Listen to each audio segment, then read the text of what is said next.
For 10 years now, John Stockwell has been a regular guest on Alternative Views. We first interviewed John in 1978 after he had quit the CIA and had just published a book, In Search of Enemies, in which he criticized the 1975 U.S. operation in Angola, which he supervised as CIA case officer, and he provided in this book his first general critique of the role of the CIA in U.S. foreign and domestic policy.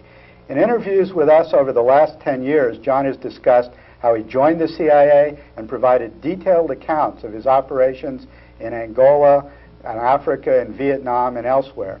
In the meantime, John has become a peace activist, lecturer, author, screenwriter, and one of the world's foremost critics of the CIA and U.S. foreign policy. During the entirety of the 1980s, the Reagan years, John has been tireless in his criticism of the CIA and Reagan's foreign policy, and has lectured and written and spoken out on these topics literally all over the world. So it is with great pleasure that we meet with John again today. John, we haven't seen you on Alternative Views for some time. What have you been up to this year?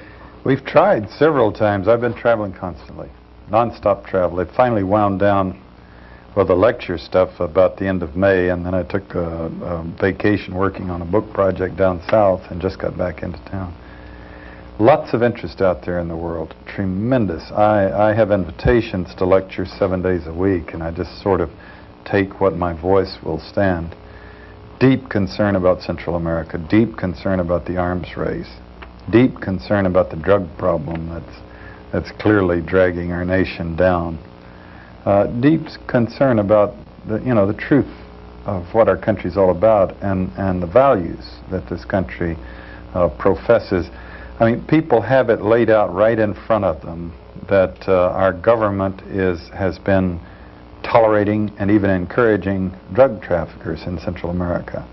One of the key drug traffickers in Panama, Noriega, it was published in Newsweek magazine saying openly, quote, the closing line in the Newsweek article for 10 million people to read, Noriega saying, "I've got the vice president by the balls."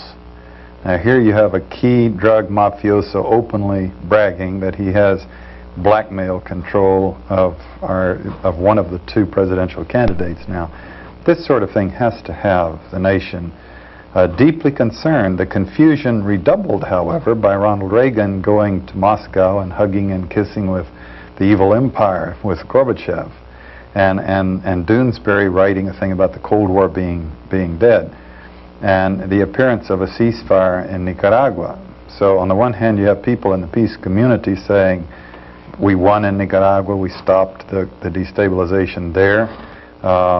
President Reagan has been pressured and led and induced to establish cordial relations with the Soviet Union, and the Cold War is over, so the battle's won, which is as untrue and inaccurate as some of the claims that the right was putting on us on the other side.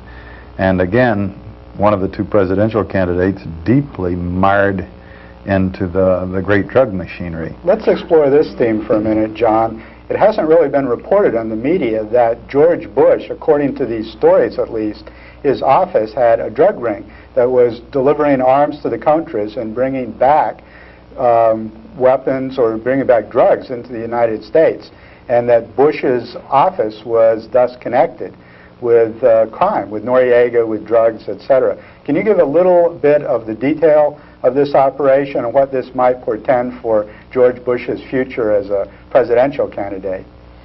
Well, actually, the most fascinating thing is that it has been reported. A year and a half ago, when the Iran-Contra scandal broke, the major media was saying time and again, George Bush is dead in the water. His political career is finished. I mean, the New York Times repeatedly, the Washington Post repeatedly, because the information was out of this linkage with George Bush, his key staffers, with Felix Rodriguez down in Ilopango, who was running the Contra air supply effort, which was, in fact, flying drugs back up into the United States. Felix Rodriguez was the man who approached the Medellin Colombian cocaine cartel to get them to make a donation to the Contras during the Boland hiatus to buy continuing access to the airplanes. This information was in the major media a year and a half ago.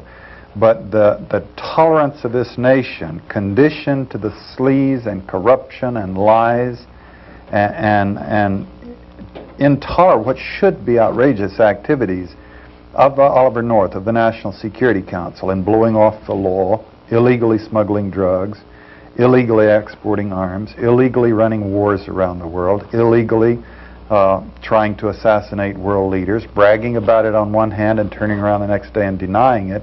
The nation has just become so incredibly tolerant that they didn't close Bush down a year and a half ago, and he has managed, since he had control of the Republican Party machine, and he's the heir apparent as vice president, he's managed to proceed and emerge as one of the two presidential candidates now. If Dukakis stubs his toe, Bush will be the president, with the leading drug dealers bragging, quote Newsweek, we've got him by the balls. They own him. You know, there was a quote or a story in the Spotlight which just came out today, and it was talking about, they have some information about some intercepts which the National Security Agency has, which they've been sitting on for some time, in which they have Noriega talking to people, and Noriega talking specifically about his relationship with Bush and all, and how this tied in with the drugs.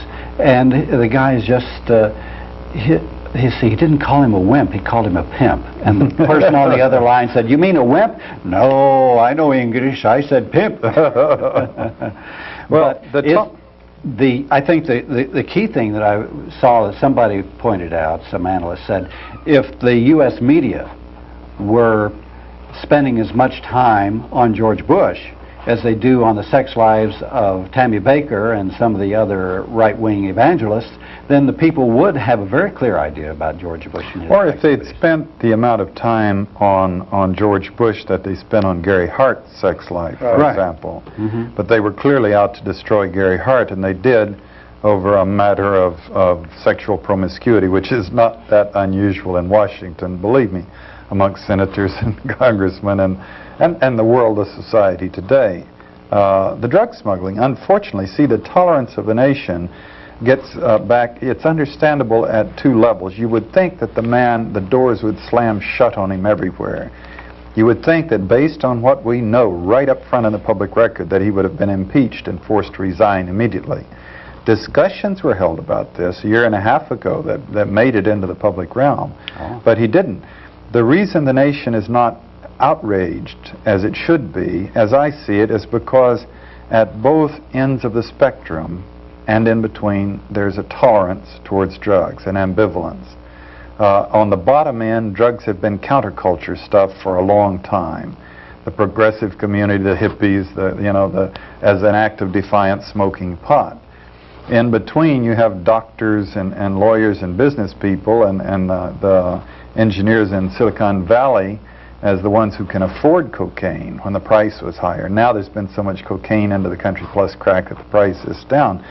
Then at the ultra end of the spectrum, you're talking about a $150 billion industry. Now there's no way that our major banks are going to allow this money to be deposited in banks on Mars or in the Soviet Union. This is big business. And so they're going to be sucking the money back into the machine as efficiently as possible, which they do through these Cayman Island banks. And Panama. And Panama. And clearly. San Antonio. And San Antonio and Miami. Right. And the money flows. So the question is, where is society going to go? The capitalists, the people who own the banks, who own the capital system, obviously are comfortable with George Bush. The machinery, the wheels would turn, they make their money. It gets fascinating taking it to the other end of the line, the third world's revenge, if you will. Looking at it from the viewpoint of Latin Americans, as long as the stuff is exported up here, it's a source of hard currency. It's a lot better than selling bananas, a lot more profitable to the United States, bringing hard currency down to their country. And if, in fact, it damages the U.S. society, there's not a great percentage of people in Latin America who would be regretful, considering the way we've exploited Latin America all of these years. Getting back to George Bush is a very important connection, and that is, those of us who study the American power structure have been following this, and that is that George Bush was the establishment, David Rockefeller, etc. He was their candidate during the election when Reagan came in, and they forced Bush upon Reagan. Reagan didn't want him. Now they found out, of course, Bush was a member of the Trilateral Commission, and then when the right-wingers put heat on him during the election, or the attempt to get the nomination, well, then George Bush quit. So, well, I'm not a member of the Trilateral Commission anymore. But since then, the Trilateral Commission and the Bilderberg Organization, which is even more covert organization of the international power structure, but once again controlled by David Rockefeller, they reiterated just the past few days that Bush is their candidate. Now, they also have people who are from the establishment media, and they all claim that there's no such organization as the Bilderbergs. But particularly the right-wingers, they penetrate these organizations to find out what's going on. So this is one of the main things they have going for them now. They put out the word they're going to support George Bush right down the line, because they're not sure about Dukakis. They don't. He's an unknown quantity. But so this, you know, if these groups control the media, this means that at least as far as CBS and the television networks are concerned, this story about Bush and his connections with these drug rings simply might not penetrate into the public. I mean, even if the New York Times or Washington Post has a story on page 10, unless it gets on the cover of Newsweek and Time and onto the front of the CBS News and is repeated 10 days in a row, the story doesn't have any effect. That's right. We have to remember that Watergate was talked about before Nixon won the his 72 last election. election. You bet. Absolutely. It was talked about.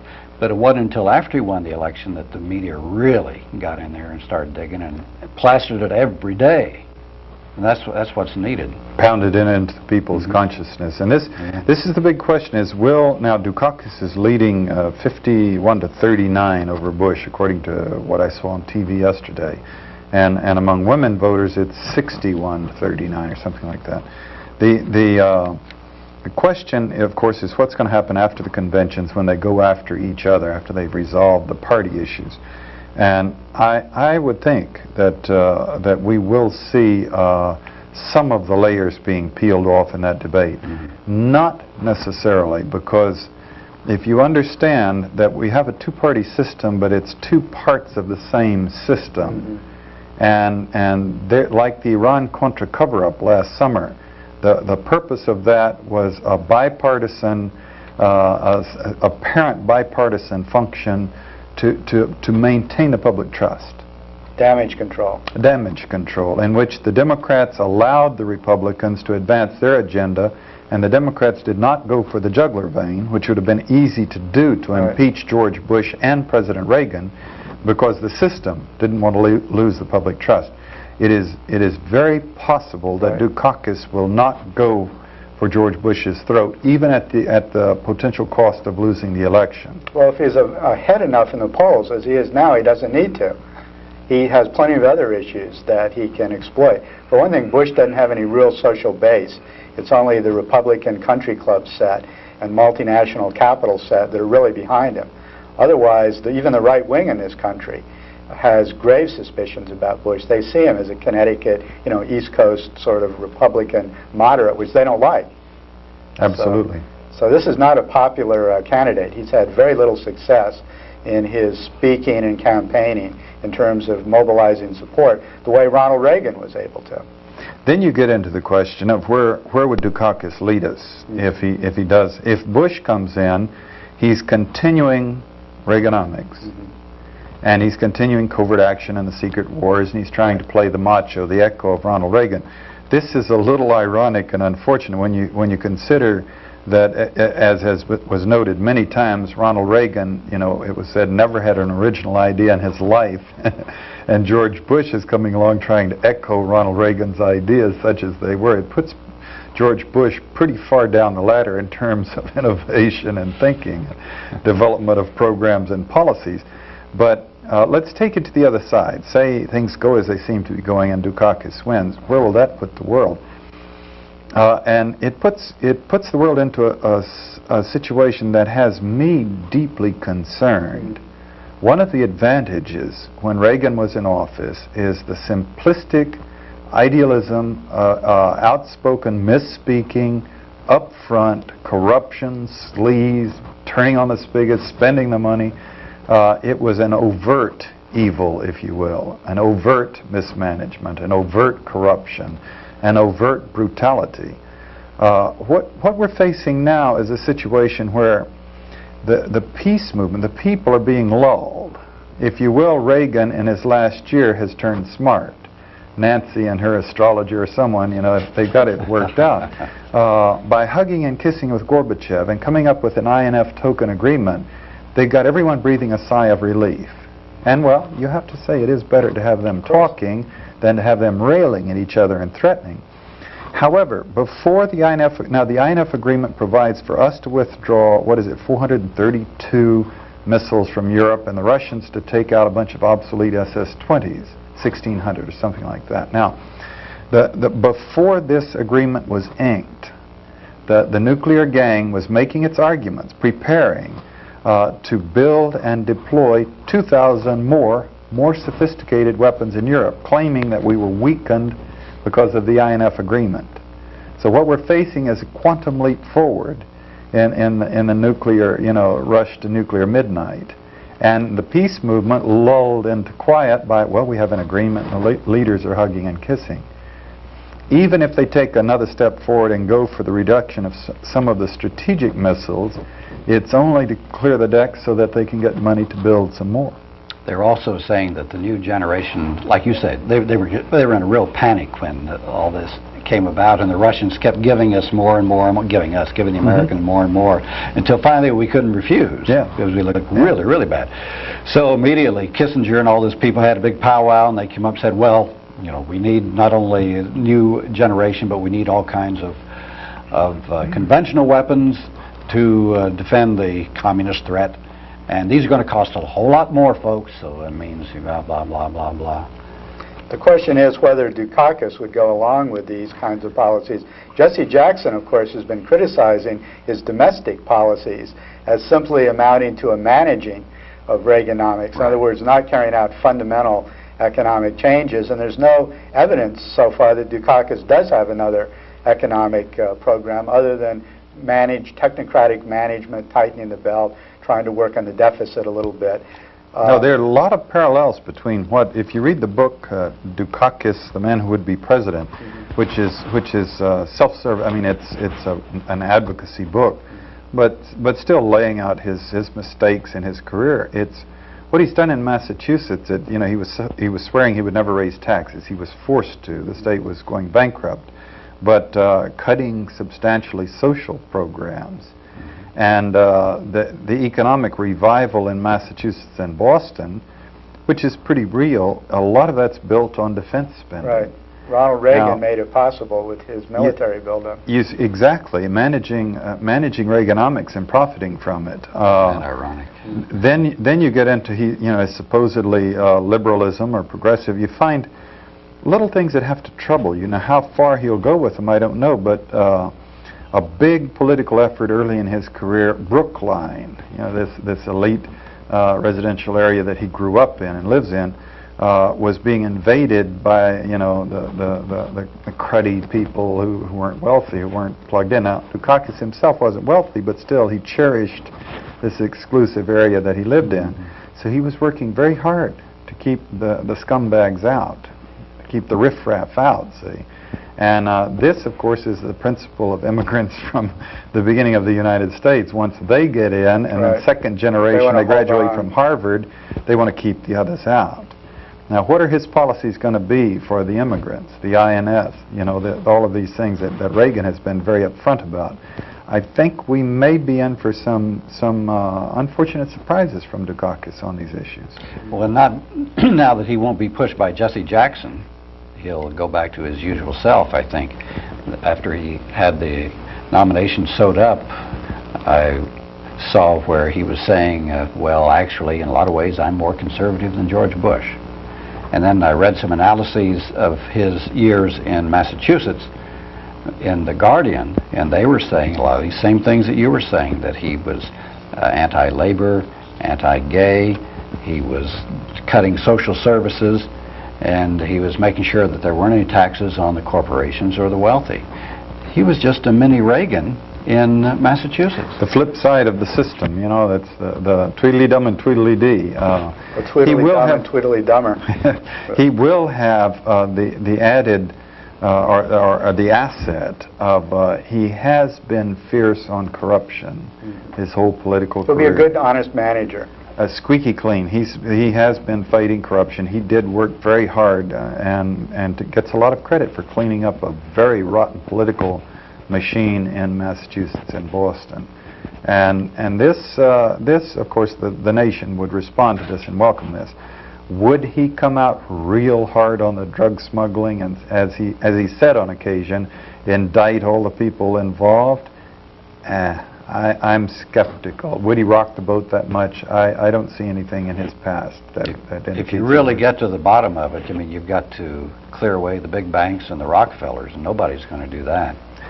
Yes, the most interesting thing that's going to come out of the next month will be, at the Democratic Convention, will be to see how they deal with Jesse Jackson and this large constituency that he brings in there. By all rights, he should be the vice president. If there were any popular responsibility or democracy in this two-party system we have, he has earned the right at least to the vice presidency. But if he comes into the vice presidency, of course, he'll bring his progressive agenda. And there'll be a lot of clashes in the White House. They don't see, the establishment can live very well with Dukakis. They're going to have big problems living with Jackson, even if he's compromising and trying to, calm them and reassure them.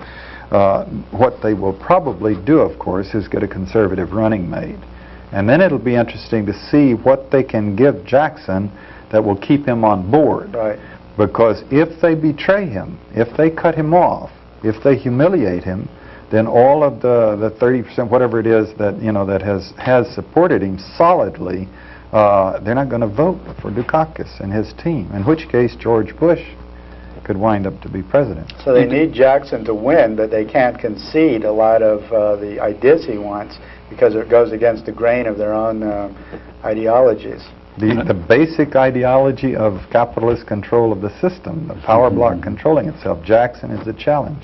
There's another curiosity about Dukakis, and that is he came out very strongly about doing away with the U.S. foreign policy in regard to Nicaragua. He says it's a failed policy, no good, we got to quit supporting the Contras. Yet on the other hand, he said that he would not abandon first strike and a nuclear war. So it seems like it's kind of a contradiction here. I was so surprised to see him come out so strongly against the Contras. Well, Dukakis, mind you, this association we've put together, we've been going to primary states and holding hearings and challenging the candidates. Okay, what is your association? We call it the Association for Responsible Dissent, and it's built around some ex-CIA, some ex-Defense Department, ex-state, ex-National Security Council, as well as civilian scholars who are qualified scholars into the subject, and people who've earned credentials in other ways through writing or filmmaking or whatnot to be qualified as experts on the subject of national security, to investigate it, to study, to educate, research. And tremendous energy in this thing. This is the organization that has finally brought together, given a home in which people like Daniel Ellsberg, Peter Dale Scott, David McMichael, Brian Wilson. John Stockwell. Yeah, the first organization I've joined since I left the government. There just wasn't an organization that related to our interests, and yet our interests are basic to the whole diseased aspect of our potentially wonderful system. And this group has been meeting continuously. We've had 10 major meetings during the year, wherever we could, in states where primaries were being held, challenging the candidates to come. Now, they're in and out of town. Very hard to nail them down. But if they couldn't come, to send someone to articulate their positions and answer questions and challenges from us. And what we got out of Dukakis, it was useful. We did make them articulate positions on, quote, national security and covert policies and secrecy and whatnot. Oh, you met with Dukakis or some of his aides? Some of us met with Dukakis, and we had formal public hearings in which he sent key aides to articulate his line. Oh, what is and Simon, Jackson, the others, I mean, we were doing this way back in Iowa, and since. What Dukakis said, we'll drop the others because they're out of it. Although at one point, last January, some of Jackson's advisors were beginning to say, well, a little bit of covert action, and we got, we nailed them. We stopped that by saying, You can't have a little bit of that. You know, if Jackson, and they were saying, well, we need a more moderate image so we don't scare people off. And we said, we won't put up with that. If Jesse Jackson moderates and compromises on his sympathy and protective position towards the third world, then he will be absolutely chopped off by the progressive community in the world. He will not be allowed to compromise. And they very quickly dropped that line. Now, what Dukakis said was actually, you know, a plus on his side, I would say, encouraging. He was in Peru. You know, he speaks excellent Spanish. Right. He was in Peru as a young man working when the Guatemalan operation was run. As he has said himself in public speeches, he personally felt the humiliation of seeing his country engineer the overthrow of a functioning constitutional democracy in Latin America for the profit of the United Fruit Company. And this was 1953, 1954. Exactly, 54. And he said repeatedly, and his staffers maintain, that if he's elected president, there will be no more Chiles and Guatemalas, as he puts it. So then you tell him, you know, okay, what about Angola? What about Chad? What about Ethiopia? Will he cut out all covert actions? And what they do, now like Gephardt at that point, he said, well, I'm against the Contras, and you'd ask about Angola, and he'd say, well, we'll have to study each part of the world. But Dukakis, his people just keep coming back and saying there will be no more Guatemalas and no more Chile. And then you say, well, what about the El Salvadorian election manipulation campaign? Will those things be outlawed as well? And they say there will be no more Chiles and no more Guatemalas. Now, this is encouraging.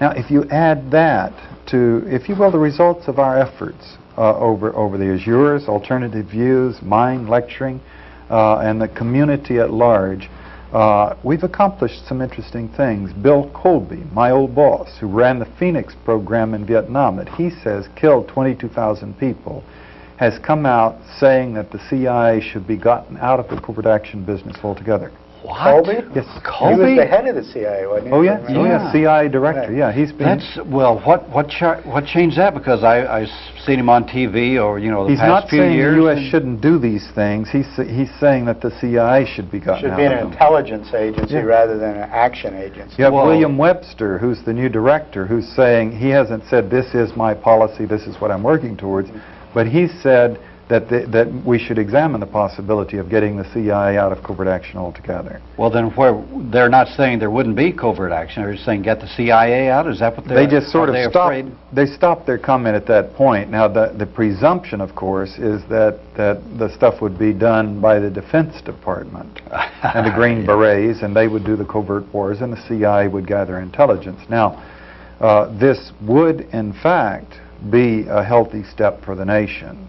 For one thing, we might have a chance of getting some good intelligence if the CIA wasn't having to justify its own wars. Of course, the danger would be transferring to the Pentagon generals in charge and having them out there trying to overthrow governments and whatnot.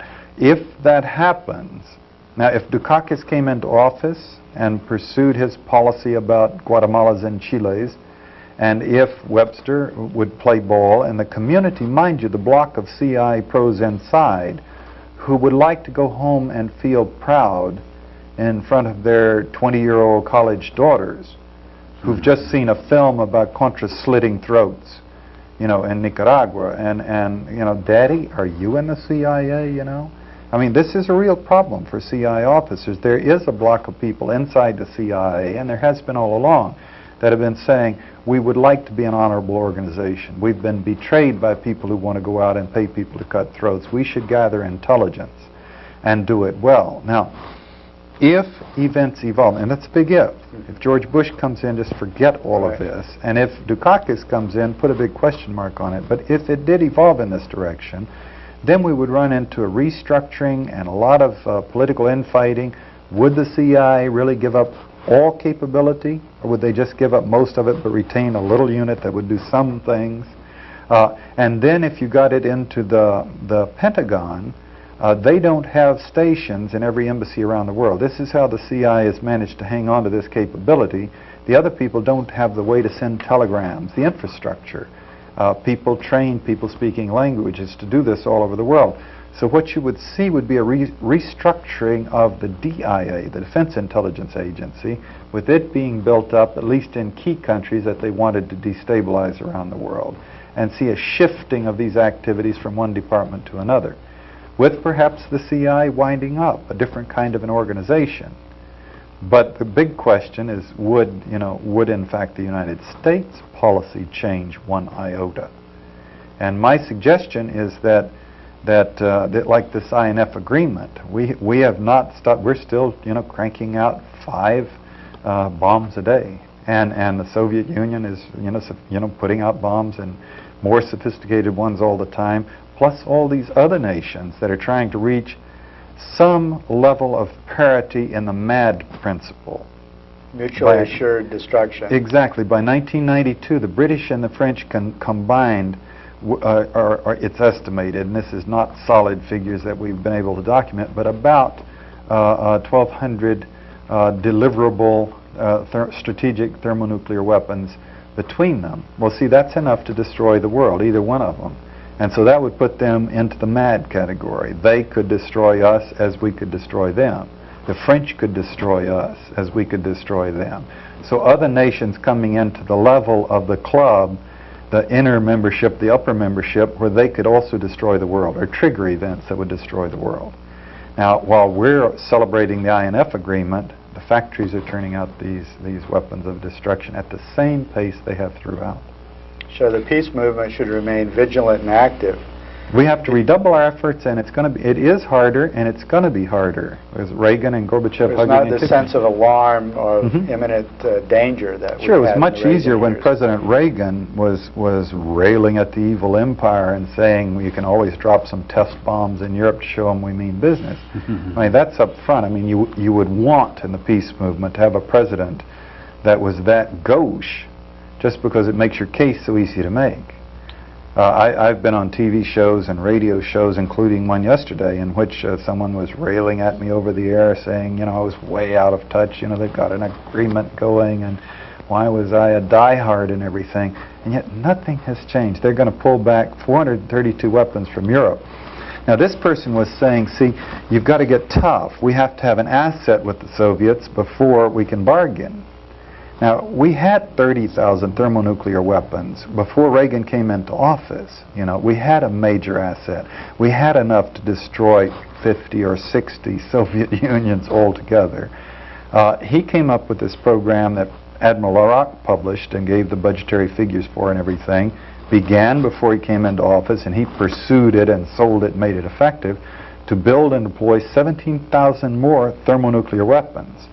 He put the 400 Pershings and intermediate weapons in Europe, and then we come up with the program, to the INF agreement, to dismantle the delivery systems and take the bombs back home. And the Soviets, as part of the agreement, pull out their SS-20s, which were obsolete anyway, which they don't need. They can, with their longer-range missiles, devastate Europe very easily and very effectively. But the quantum increase, the gross increase, for the world, of course, is what if we got a 30-some-odd% increase in our thermonuclear capability under Ronald Reagan, and the Soviets likewise, plus these other nations coming on board. And go ahead. Now, well, the point is that they're claiming, see, this is a vindication of what Reagan said when he came into office. He said you have to get tough, build up your military to get the Russians to talk. So I got tough, I built up the military, and I got them to sign an agreement. The first agreement that's ever been made that where we really dismantled weapons. But the fact is, what is 400 out of 40,000? Is 1%? I mean, they're getting rid of a tiny little percentage of weapons that didn't exist when they came into office. And it's an utter fraud. 100 times more than that. It's an utter fraud. To get them to go back and reduce a tiny percentage of them. Of obsolete weapons. Meanwhile, the Russians are coming out with their SS-18s and their MIRVed SS-18s and the other evolutions of weaponry, which clearly make the world exponentially more dangerous at the end of the Reagan era, despite this INF agreement. And as Daniel Ellsberg said back when Jimmy Carter was in office, we have a tape of a speech he gave here. Of course, he was a former defense analyst himself at the RAND Corporation. He said if you want a deterrent, you only need 2 submarines. Yes, yes. Because each of them can wipe out the major cities in the Soviet Union. Exactly. John, to go back to Dukakis, what is his policy on nuclear weapons and relations with the Soviet Union? There hadn't been too much on that in the media. Well, he's been faulted for making some fairly basic statements at the level of first strike capability and bargaining with the Soviets, which were in fact naive, which were in fact simplistic, and gave ammunition to the other side that he has no experience in this field. He's saying basically that we have to pursue vigorously an arms agreement and get rid of 50% of the strategic weapons. And it is awkward, because that's wonderful. 50% is half the number that could malfunction and trigger World War III and the obliteration of the planet. But it still leaves enough to utterly destroy 10 planets. Meanwhile, the factories are still. It gets back to the Jonathan Shell book, The Fate of the Earth. You know, you can get rid of all the weapons, but you've still got the factories turning out weapons. You get rid of you close down the factories, but you've still got the technical capability. So, you know, that would be a wonderful first step, but it would be meaningless unless we shut the factories down. Well, what about testing. military spending, weapons development with Dukakis? Has he committed himself to significant restraints in this area? Or is he just not taking a clear position yet? I have seen no commitment from him on cutting back on the defense, and no reassurance and no implied reassurance. You try to strip away the rhetoric and the glib things that they all say. I'm for peace, you know. And no, he is not beating the drums of a big defense program. But if you look at what he did in Massachusetts. Cutting welfare, cutting the social program, selling out the progressive community, if you will, in the interests of the people for the capitalist system, for the economic good.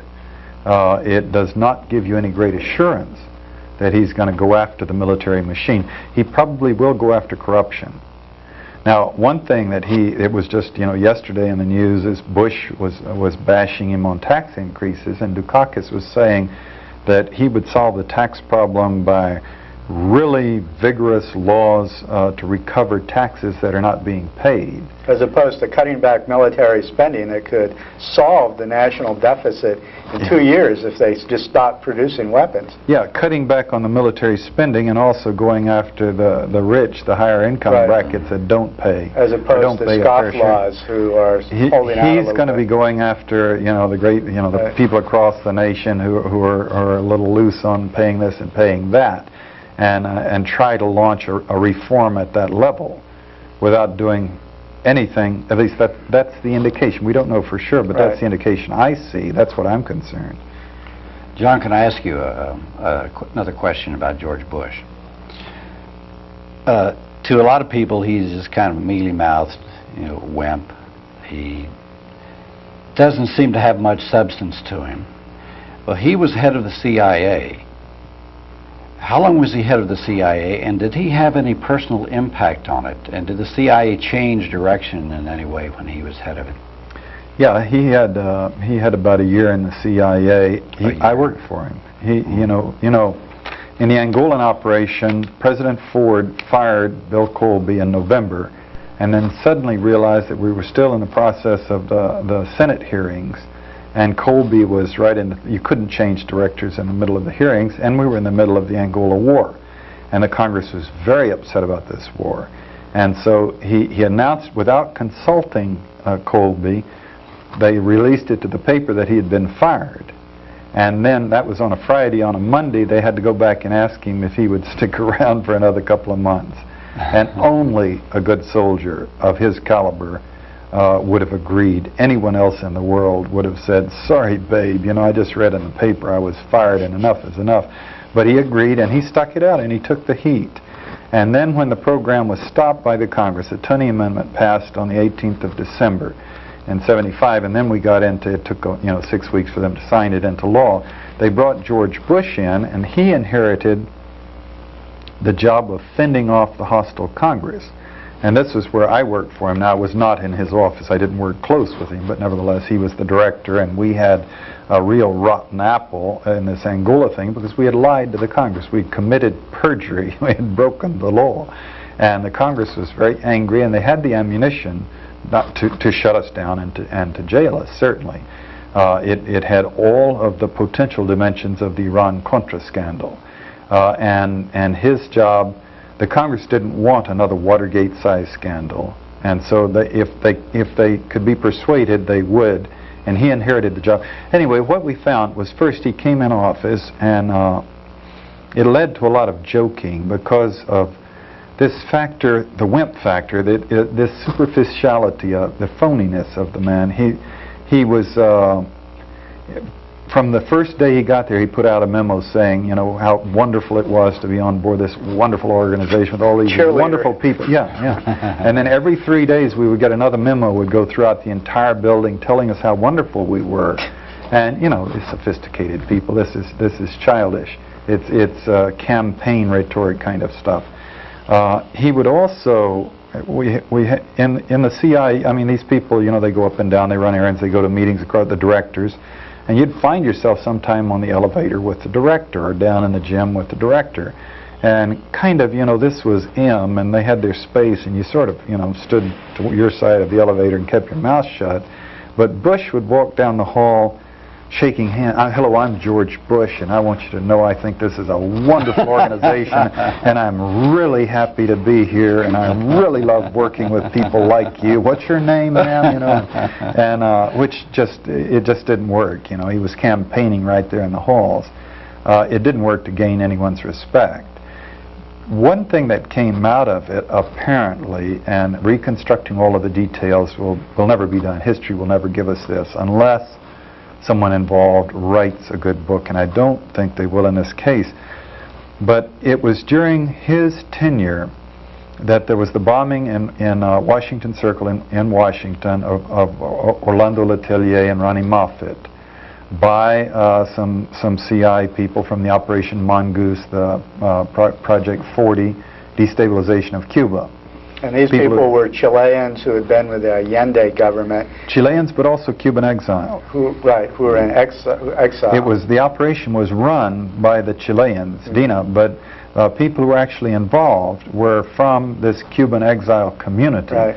Now, this was the community that had worked for about 4 intense years under Kennedy and then Johnson shut it down to destabilize Fidel's Cuba in the early days of the revolution, and then Johnson cut it off. Now, when Johnson, and it was bloody, it was a big one. Cronkite did a show on it, Dan Rather did a show on it years later. It was hundreds and hundreds of sorties and boat raids flown, and, you know, burning crops, swine fever in the hog population, bombs in department stores, white phosphorus grenades in schools, kidnapping and murder. It was a really vicious thing. Now, blowing up airplanes. Blowing up airplanes, absolutely. Now, when these people were cut off by the CI under Johnson, under his orders, they were set free with all their skills, but also with the tolerance of the entire Florida legal structure, who had been warned off all these years. Well, this is CI, national security. You let that boat of arms go through. And of course, those boats of arms began to go and come with drugs. So when they were cut off, they had the skills, the training, the violence, and the license, and they immediately became a big mafia in Florida and went into murdering and bombing and killing. And then taking it up to New York, bombing and bombing, trying to bomb the Cuban mission, trying to bomb the United Nations. Lots of bombings and killings. This Orlando Bosch, who just came back into the country, had been caught trying to fire a bazooka at a Polish freighter. They had task force set up to study this crime problem of the Cuban exiles and concluding that it was virtually unsolvable. During Bush's tenure, the CIA cut a deal with these people saying enough is enough. For political, you simply have to get out of the country to keep this and cool it inside the United States. And they went out of the country in September of '76 and had this meeting in the Bahamas where they formed this CORU organization, which 1 month later in October blew up the Cubana airliner.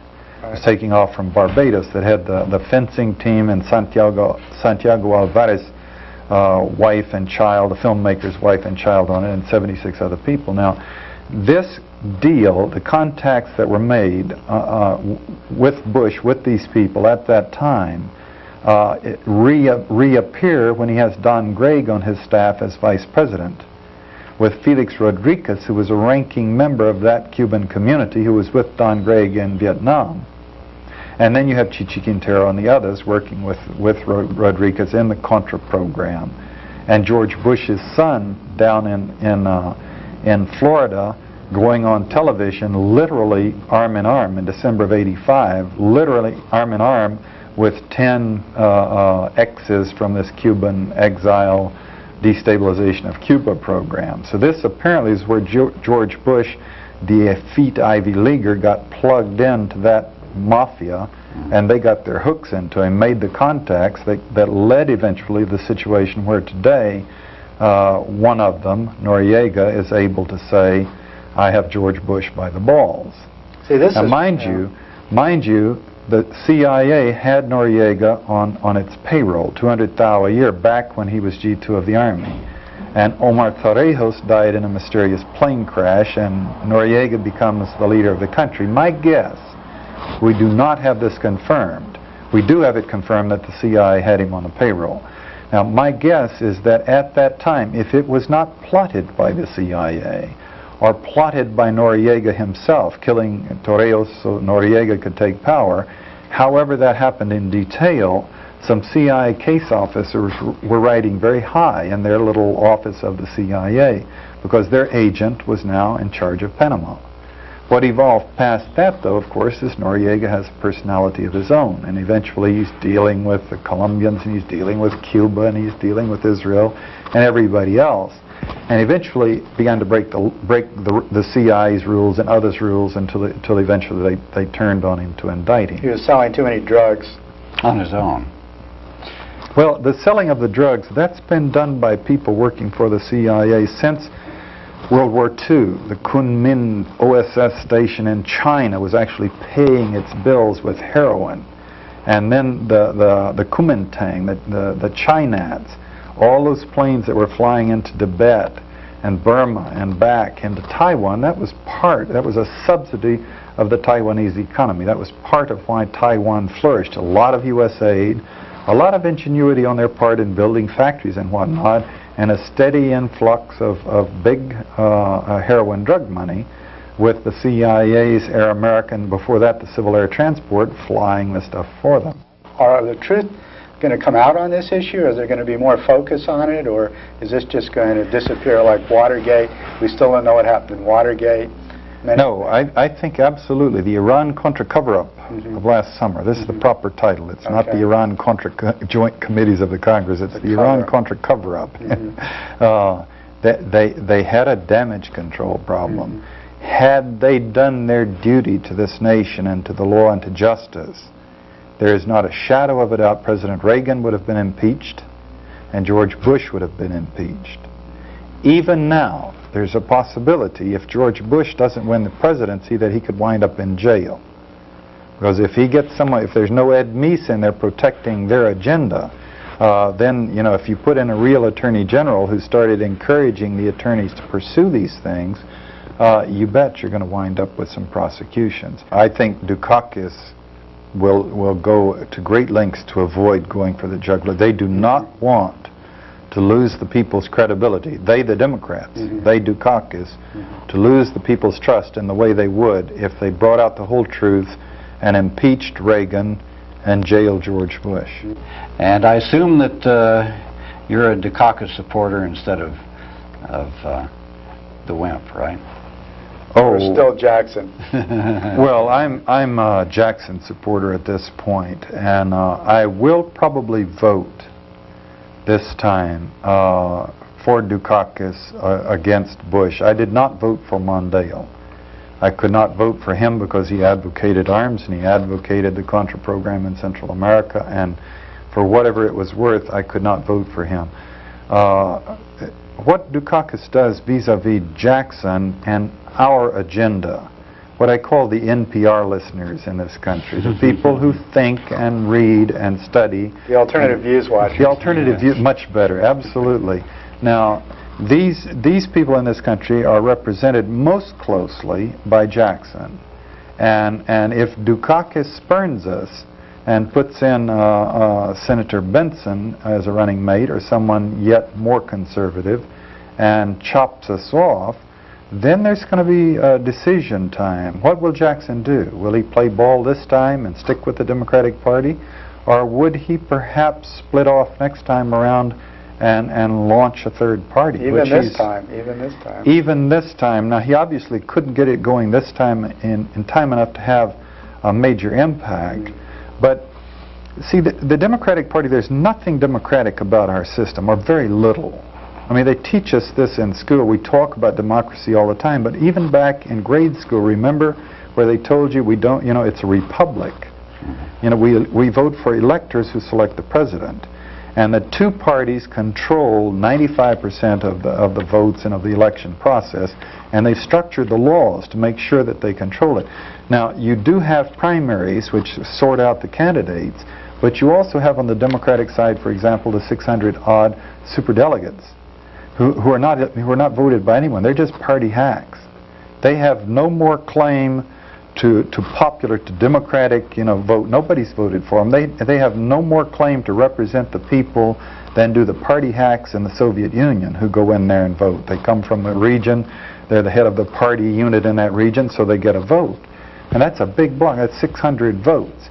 If that, you know, if it were broken down to one person, one vote in the primary system, instead of the fact, what is it, 600 to 1, the impact of votes in Texas, depending on whether you come from the wrong part of Houston or a rich ranching county in another part of Texas, your vote in the primaries has that much difference in clout, in effect, in impact.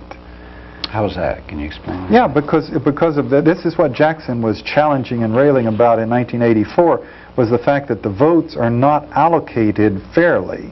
He was trying to get a it's the old gerrymandering thing. The system has been rigged very carefully to make sure that the right parts of town have the most impact. They get more delegates for the conventions. 60 votes in a wealthy part of town will equal 1 delegate. 6,000 votes on the wrong side of town will equal 1 delegate. And that's across the nation. Now, Jackson has cooled it on this issue in 1988. In 1984, he was pounding away on this issue. Get the votes distributed fairly and see what a difference it would make. He still raises this from time to time, as well as the superdelegate issue. Had the electoral or the delegate count been closer between Jackson and Dukakis, had they gone in even, or even with Jackson ahead, these superdelegates would have easily taken it to Dukakis. Because they're the establishment. They're the establishment. And well, just see, this is why Pat Schroeder decided not to run before. She said the system didn't permit her to run. And this is what she was talking about. She'd been traveling from state to state, meeting with the party machinery. And the party machinery was saying, no, there's not any chance on the face of the earth that we will support you. We've made that decision. And so she came to the conclusion, and then she was assessing how much money she could raise. She could raise a little money, but not enough to overpower the party and make the party accept her. So she had to decide not to run. A business decision.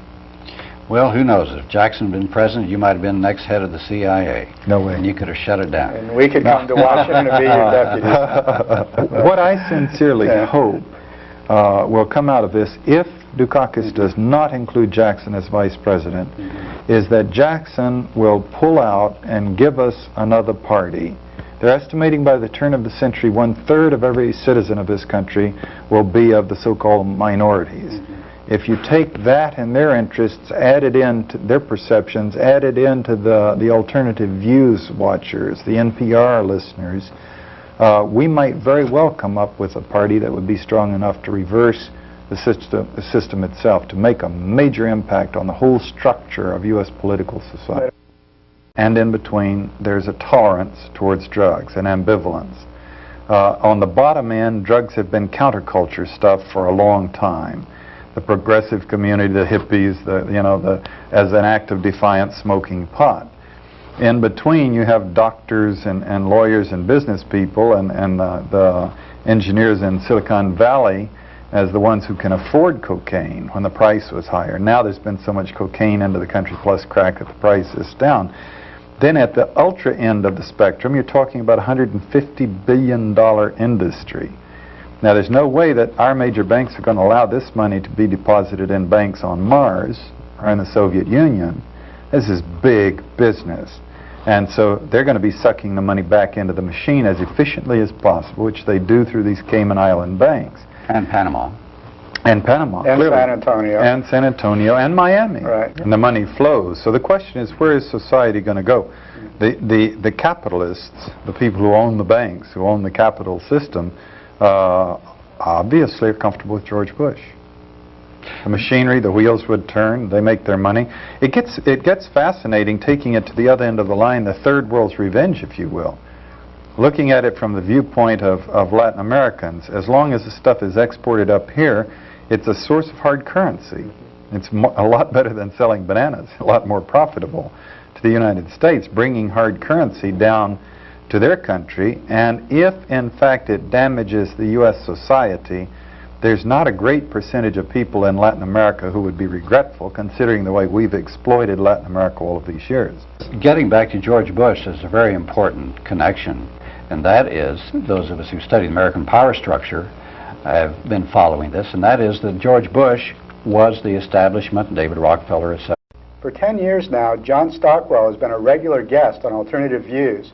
We first interviewed John in 1978 after he had quit the CIA and had just published a book, In Search of Enemies, in which he criticized the 1975 U.S. operation in Angola, which he supervised as CIA case officer, and he provided in this book his first general critique of the role of the CIA in U.S. foreign and domestic policy. In interviews with us over the last 10 years, John has discussed how he joined the CIA and provided detailed accounts of his operations in Angola, and Africa, and Vietnam, and elsewhere. In the meantime, John has become a peace activist, lecturer, author, screenwriter, and one of the world's foremost critics of the CIA and U.S. foreign policy. During the entirety of the 1980s, the Reagan years, John has been tireless in his criticism of the CIA and Reagan's foreign policy, and has lectured and written and spoken out on these topics literally all over the world. So it is with great pleasure that we meet with John again today. John, we haven't seen you on Alternative Views for some time. What have you been up to this year? We've tried several times. I've been traveling constantly, non-stop travel. It finally wound down with the lecture stuff about the end of May, and then I took a vacation working on a book project down south and just got back into town. Lots of interest out there in the world, tremendous. I have invitations to lecture 7 days a week, and I just sort of take what my voice will stand. Deep concern about Central America, deep concern about the arms race, deep concern about the drug problem that's clearly dragging our nation down. Deep concern about the truth of what our country's all about and the values that this country professes. I mean, people have it laid out. Can you give a little bit of the detail of this operation and what this might portend for George Bush's future as a presidential candidate? Well, actually, the most fascinating thing is that it has been reported. A year and a half ago, when the Iran-Contra scandal broke, the major media was saying time and again, George Bush is dead in the water. His political career is finished. I mean, the New York Times repeatedly, the Washington Post repeatedly, because the information was out of this linkage with George Bush, his key staffers, with Felix Rodriguez down in Ilopango, who was running the Contra air supply effort, which was, in fact, flying drugs back up into the United States. Felix Rodriguez was the man who approached the Medellin Colombian cocaine cartel to get them to make a donation to the Contras during the Boland hiatus to buy continuing access to the airplanes. This information was in the major media a year and a half ago. But the tolerance of this nation, conditioned to the sleaze and corruption and lies and intolerant, what should be outrageous activities of Oliver North, of the National Security Council, in blowing off the law, illegally smuggling drugs, illegally exporting arms, illegally running wars around the world, illegally trying to assassinate world leaders, bragging about it on one hand and turning around the next day and denying it. the nation has just become so incredibly tolerant that they didn't close Bush down a year and a half ago, and he has managed, since he had control of the Republican Party machine, and he's the heir apparent as vice president, he's managed to proceed and emerge as one of the two presidential candidates now. If Dukakis stubs his toe, Bush will be the president, with the leading drug dealers bragging, quote Newsweek, we've got him by the balls. They own him. You know, there was a quote or a story in the Spotlight which just came out today, and it was talking about, they have some information about some intercepts which the National Security Agency has, which they've been sitting on for some time, in which they have Noriega talking to people, and Noriega talking specifically about his relationship with Bush and all, and how this tied in with the drugs. And the guy is just, he didn't call him a wimp, he called him a pimp. And the person on the other line said, "You mean a wimp?" "No, I know English, I said pimp." Well, I think the key thing that I saw that somebody pointed out, some analysts said, if the U.S. media were spending as much time on George Bush as they do on the sex lives of Tammy Baker and some of the other right-wing evangelists, then the people would have a very clear idea about George Bush and his Or if they'd activities. spent the amount of time on George Bush that they spent on Gary Hart's sex life, for example. But they were clearly out to destroy Gary Hart, and they did over a matter of sexual promiscuity, which is not that unusual in Washington, believe me, amongst senators and congressmen and the world of society today. The drug smuggling, unfortunately, see, the tolerance of a nation gets back. It's understandable at two levels. You would think that the doors would slam shut on him everywhere. You would think that based on what we know right up front in the public record, that he would have been impeached and forced to resign immediately. Discussions were held about this a year and a half ago that made it into the public realm, but he didn't. The reason the nation is not outraged as it should be, as I see it, is because at both ends of the spectrum, right in front of them, that our government has been tolerating and even encouraging drug traffickers in Central America. One of the key drug traffickers in Panama, Noriega, it was published in Newsweek magazine, saying openly, quote, the closing line in the Newsweek article for 10 million people to read, Noriega saying, "I've got the vice president by the balls." Now here you have a key drug mafioso openly bragging that he has blackmail control of one of the two presidential candidates now. This sort of thing has to have the nation deeply concerned. The confusion redoubled, however, by Ronald Reagan going to Moscow and hugging and kissing with the evil empire, with Gorbachev, and Doonesbury writing a thing about the Cold War being dead, and the appearance of a ceasefire in Nicaragua. So on the one hand, you have people in the peace community saying, we won in Nicaragua, we stopped the destabilization there. President Reagan has been pressured and led and induced to establish cordial relations with the Soviet Union, and the Cold War is over, so the battle's won, which is as untrue and inaccurate as some of the claims that the right was putting on us on the other side. And again, one of the two presidential candidates deeply mired into the great drug machinery. Let's explore this theme for a minute, John. It hasn't really been reported on the media that George Bush, according to these stories at least, his office had a drug ring that was delivering arms to the countries and bringing back weapons or bringing back drugs into the United States, and that Bush's office was thus connected with crime, with Noriega, with drugs, etc.